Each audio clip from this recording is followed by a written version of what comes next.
The Germans like big cats a lot. This was the case in the times of good old Germany, and it still is today. One of them being the Tiger I, a new and heavy big Nazi cat with an 88mm cannon. Big fat piece of armor on tracks and quite advanced for its time. Perfect to fight against the Bolsheviks. Now, as you've probably seen in the title of this video, we're gonna talk about the crew's opinions on the Tiger I tank. So hello and welcome to the Bobi and Tanks YouTube channel and enjoy this video.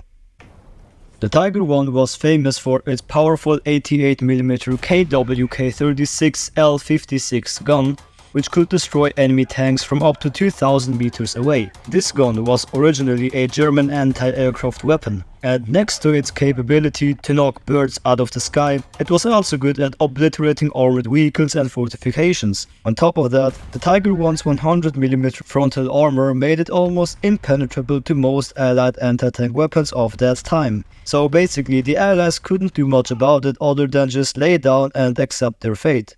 Franz Staudecker was a well-known Tiger commander. At the Battle of Kursk, he was able to demonstrate the tank's combat effectiveness.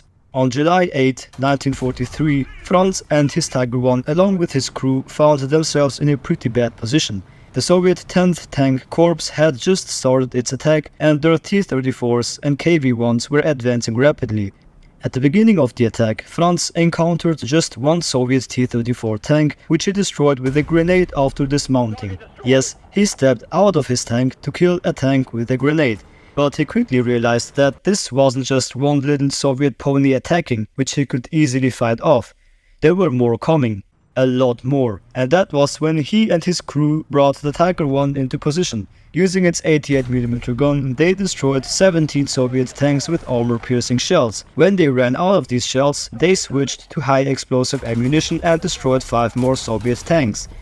And that was even though they were under heavy fire and were even hit by Soviet 76mm rounds several times. The Tiger I was damaged quite badly, but it was still operational. At the end of the fight, Franz and his crew had destroyed a total of 22 Soviet tanks and survived 67 hits. Reflecting on the engagement, Franz later said, "The Tiger's armor and firepower gave us a fighting chance even when outnumbered.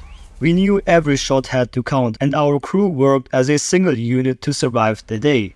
The gunner, Heinz Buchner, added, "Each shot has to be precise. The 88mm gun was our lifeline, and every successful hit brought a brief moment of relief amidst the chaos.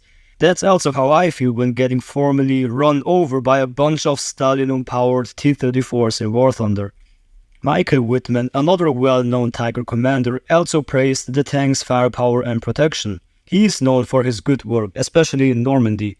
Wittmann once said, "The Tiger's 88mm gun and thick armor gave us a significant edge. We could engage enemy tanks at ranges where they couldn't effectively hit us back. Looks like they got down-tiered." Wilhelm Fischer, a Tiger I crew member, pointed out that the tank had a lot of mechanical problems. There were more tanks in the workshops than they were fighting probably. He also said that the Tiger's advanced technology needed skilled maintenance, but there weren't enough skilled workers as the war went on. I wonder why. Maybe because drafting mechanics into combat is like hiring a gourmet chef and asking him to clean the toilets. Not a very good idea. Otto Karius, another Tiger tank ace, agreed in his memoirs, saying the Tiger's mechanical reliability was a constant concern. "We spent as much time fixing the tank as we did fighting in it."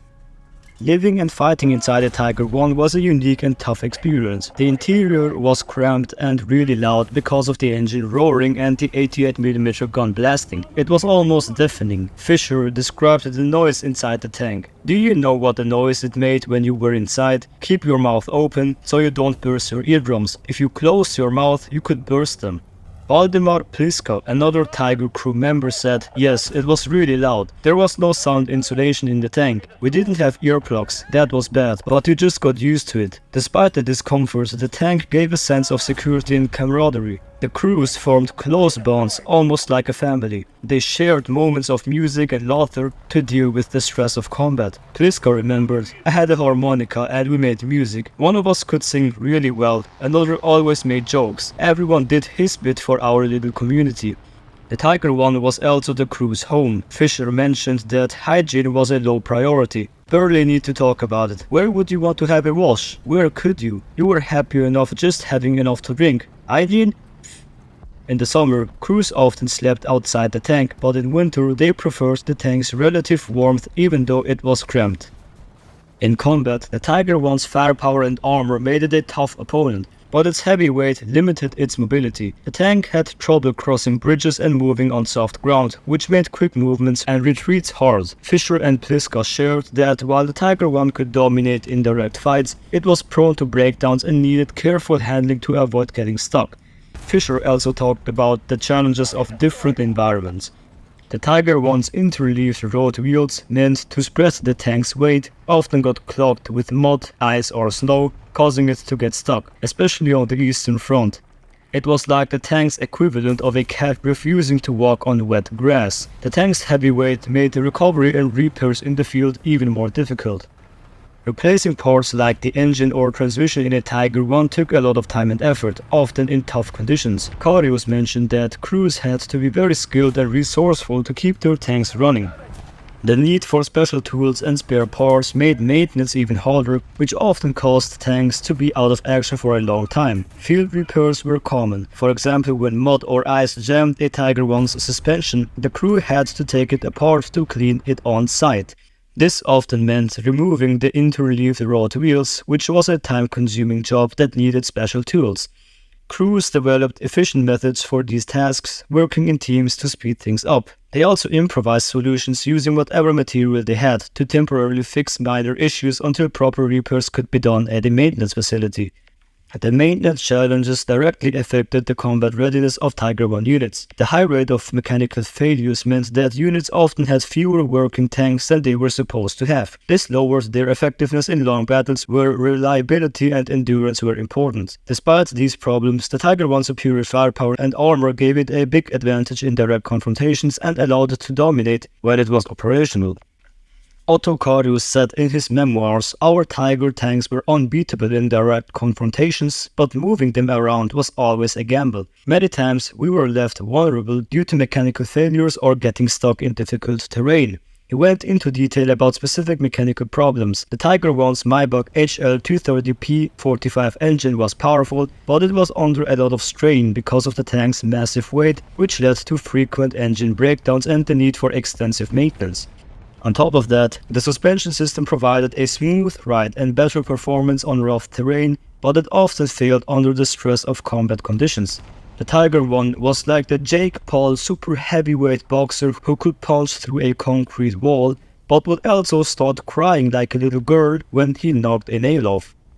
Crews on the Eastern Front, like those led by Otto Karius, always had to carefully prepare for operations by making sure all tanks were in top condition before battles.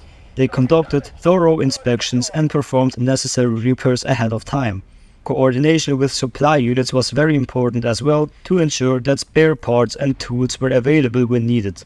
The Tiger I was very resource intensive to produce and maintain. That was because it had very advanced technology for its time and heavy armor. Therefore, each tank needed a lot of resources, skilled labor, and careful assembly. Because of this high demand and complexity of the Tiger's design, production numbers were limited compared to Allied tanks like the Sherman and T-34.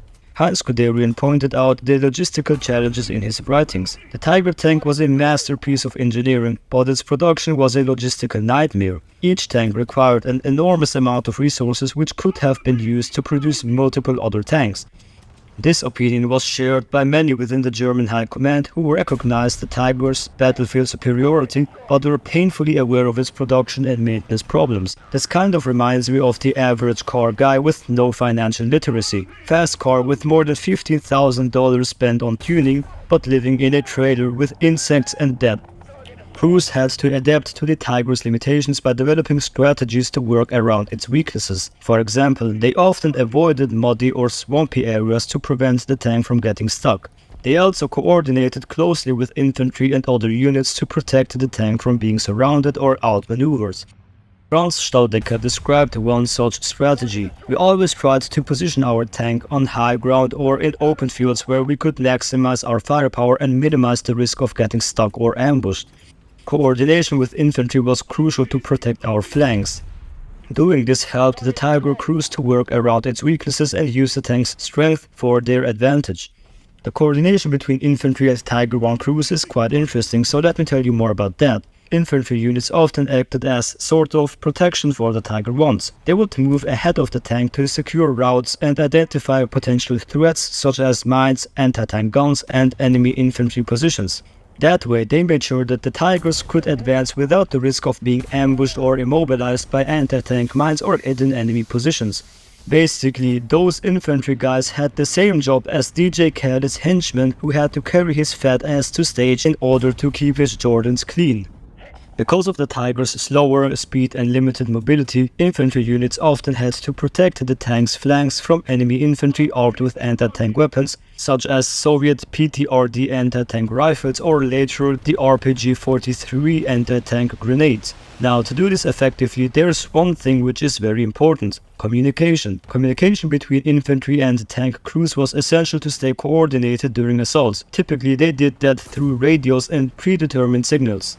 The Tiger I tank was so powerful that it scared both its crews and enemy soldiers, and that troops often felt terrified when they saw a Tiger tank. Valdemar Pliska reflected on the psychological burden of serving in a Tiger. The Tiger was both a blessing and a curse. It gave us protection and firepower, but it also made us prime targets. We were always worried about mechanical failures and enemy attacks. After the war, many Tiger veterans had mixed feelings about their experiences. Pliska called the tank a moving coffin because of its mechanical problems and dangers in combat. He said, "After my last tour, it was just about surviving for me."